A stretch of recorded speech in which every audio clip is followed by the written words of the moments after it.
Hello दोस्तों, क्या आपके साथ भी कभी ऐसा हुआ है कि आपकी ज़िंदगी से भी कोई ऐसी वस्तु जुड़ गई हो जिसे आप अपने लिए लकी मानते हो और उस वस्तु को हमेशा एक गुड लक की तरह अपने पास रखना पसंद करते हो सकता है कि जो चीज़ आपके लिए एक गुड लक की तरह काम करती हो वो किसी और के लिए एक बहुत मनहूस चीज़ साबित हो और उनकी तबाही का सबब बन जाए। आज हम ऐसे ही वस्तुओं की बात करने वाले हैं जो बेहद डरावनी और शापित थी।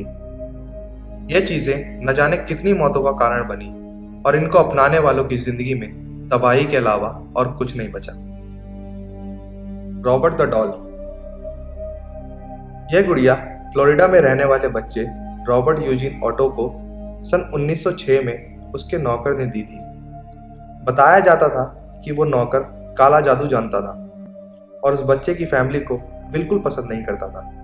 उस नौकर ने आपसी रंजिश के चलते इस डॉल पर काला जादू कर उस बच्चे को दिया था। घर के आसपास रहने वाले लोगों का भी कहना था कि उन लोगों ने इस बच्चे को गुड़िया से बात करते हुए देखा है और वो गुड़िया भी इस बच्चे से बात करती थी। यही नहीं, कई लोगों ने उस गुड़िया को अपने घर के अंदर घूमते हुए भी देखा था जब उस घर में कोई नहीं होता था। अक्सर उस बच्चे रॉबर्ट यूजीन का कमरा उथल पुथल पाया जाता था और जब रॉबर्ट अपने माँ बाप को ये कहता था कि उस गुड़िया ने कमरे में सब कुछ उथल पुथल किया है तो उसकी बात पर कोई भी विश्वास नहीं करता था।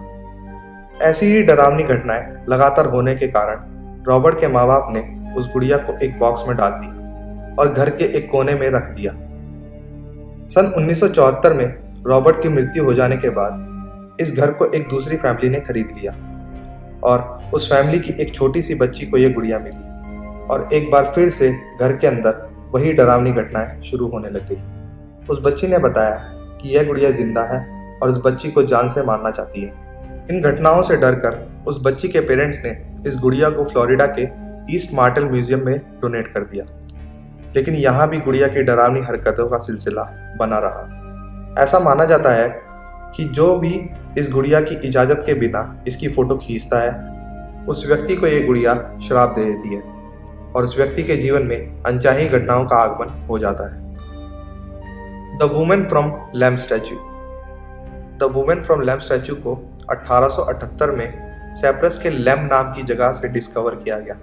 3500 BC की काल की यह प्रतिमा को एक पौराणिक देवी की प्रतिमा माना जाता था, जिसके कारण लोगों के बीच इस मूर्ति को खरीदने की होड़ सी लग गई। सबसे पहले इस मूर्ति को लॉर्ड एल्फोंड ने खरीदा और उसके बाद से ही एक के बाद एक रहस्यमय घटनाओं और मौतों का सिलसिला शुरू हो गया।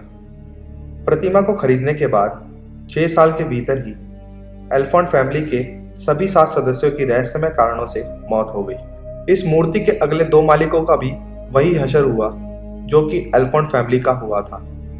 चौथे ओनर का नाम सर एलन बीवर ब्रुक था। मूर्ति को अपने घर लाने के महज 1 साल के भीतर ही सर एलन, उनकी पत्नी और 2 बेटियों का भी देहांत हो गया, जिसके बाद से इस मूर्ति को बेहद मनहूस और शापित माना जाने लगा और सर एलन के बेटे ने इस मूर्ति से भयभीत होकर इसे रॉयल स्कॉटिश म्यूजियम को दान कर दिया। मूर्ति के म्यूजियम में रखे जाने के कुछ दिन बाद ही वहां के चीफ ऑफिसर को भी मौत ने अपनी आगोश में ले लिया और इस घटना के बाद से ही इस मूर्ति को शीशे के ताबूत में डालकर हमेशा के लिए लोगों की पहुंच से दूर कर दिया गया। The cursed chair of death. बात 1702 की है।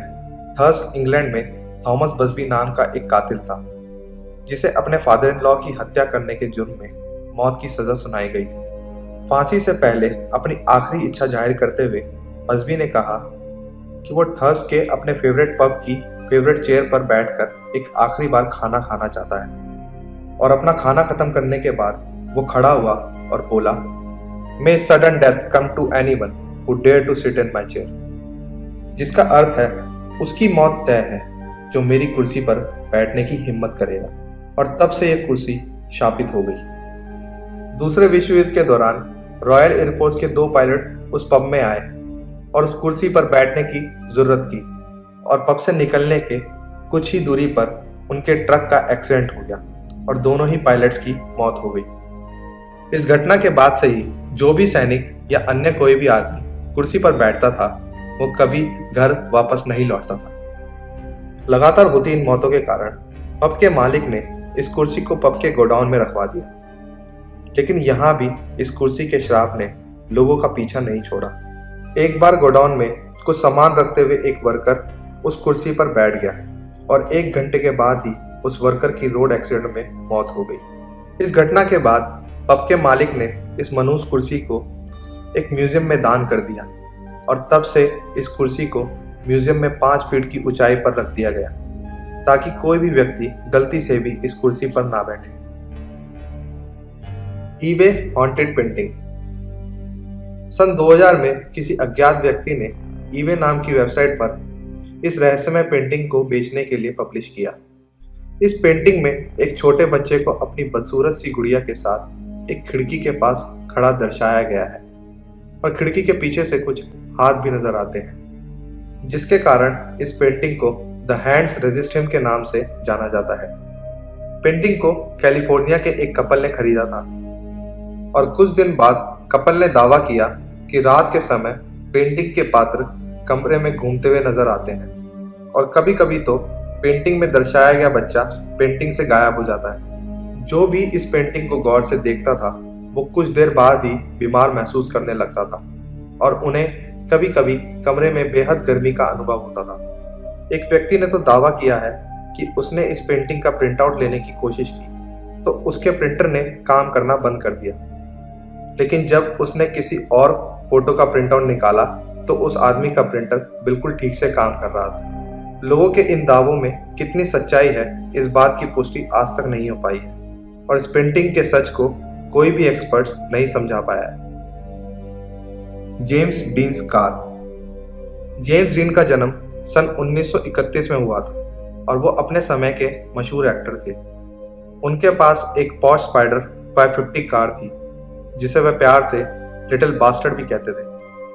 सन 1955 में आई सुपरहिट मूवी स्टार वॉर्स के एक्टर एलेक गिनीस ने डीन की कार में बैठने के बाद कहा था कि कार में बैठने के बाद उनको कुछ अजीब सा एहसास हुआ है और उन्होंने डीन से कहा कि मैं तो इस कार में घबराहट के कारण एक पल भी नहीं बैठ पाया। अगर तुम इस कार को यूं ही चलाते रहे तो जल्द ही तुम्हारी मौत हो जाएगी। ठीक 7 दिन बाद डीन की एक रोड एक्सीडेंट में मौत हो गई और उनकी कार बुरी तरह से क्षतिग्रस्त हो गई। उस टूटी हुई कार को बाद में जॉर्ज बैरिस नाम के एक व्यक्ति ने ले लिया। जॉर्ज बैरिस इस कार को अपनी गैराज में ले गया और वहां काम करते समय यह कार एक वर्कर के ऊपर गिर गई, जिसकी वजह से उस वर्कर की मौके पे ही मौत हो गई। इस टूटी हुई कार के इंजन और ट्रांसमिशन को ट्रॉय मैकहेनरी और विलिस एसिस नाम के 2 लोगों ने खरीद लिया और फिर एक रेस के दौरान इन दोनों लोगों की भी मौत हो गई। जिन लोगों ने इस कार को या इस कार के किसी भी पार्ट को अपने पास रखा उनकी मौत हो गई। कार से जुड़े लोगों की यह सारी मौतें महज एक इत्तेफाक थी या फिर यह कार एक श्रापित कार थी, यह कोई नहीं जानता।